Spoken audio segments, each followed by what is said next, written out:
वैदिक काल में वाल्मीकि द्वारा लिखी गई रामायण कथा प्रभु श्रीराम के चरित्र के साथ साथ उस समय के घटनाक्रम को भी काव्य के रूप में दर्शाती है।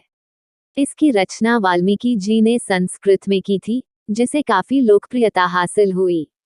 साथ ही इसे संस्कृत का पहला महाकाव्य भी माना जाता है। कथा के अनुसार महर्षि बनने से पहले वाल्मीकि का नाम रत्नाकर था, जो परिवार का पालन पोषण करने के लिए लोगों से लूटपाट करता था। इसी क्रम में एक बार एक वन से नारद मुनि गुजर रहे थे कि उन्हें लूटने की मंशा से रत्नाकर ने उनका रास्ता रोक लिया। तब नारद जी ने उससे सवाल किया कि वह ऐसा नीच कार्य किस लिए करता है। तब रत्नाकर ने जवाब दिया कि वह अपने परिवार के पालन पोषण के लिए ये कार्य करता है। तब नारद जी उससे कहते हैं कि क्या तुम्हारा परिवार तुम्हारे इस पाप का भागीदार बनने को तैयार है।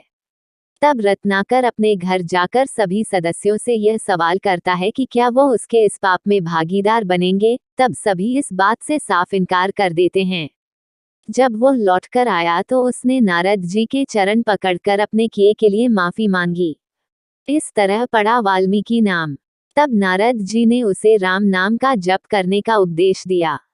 इस पर रत्नाकर कहते हैं कि मैंने इतने पाप किए हैं, मैं भगवान का नाम अपने मुख से कैसे ले सकता हूँ। तब नारद जी उन्हें मरा का जप करने को कहते हैं। इस शब्द का बार बार उच्चारण करने पर राम शब्द उसके मुख से निकला। रत्नाकर निरंतर जप करता रहा और उसके पूरे शरीर पर दीमक ने अपना घर बना लिया। पूरे शरीर पर दीमक लग गई थी, जिस कारण उन्हें वाल्मीकि कहा जाने लगा, क्योंकि दीमक के घर को वाल्मीकि कहा जाता है। कैसे हुई प्रथम श्लोक की रचना। एक बार महर्षि वाल्मीकि नदी किनारे एक क्रौंच पक्षी के जोड़े को निहार रहे थे। तभी एक शिकारी ने जोड़े में से नर पक्षी को मार डाला, जिससे मादा क्रौंच विलाप करने लगी। इस दौरान वाल्मीकि के मुख से एक श्लोक की रचना हुई।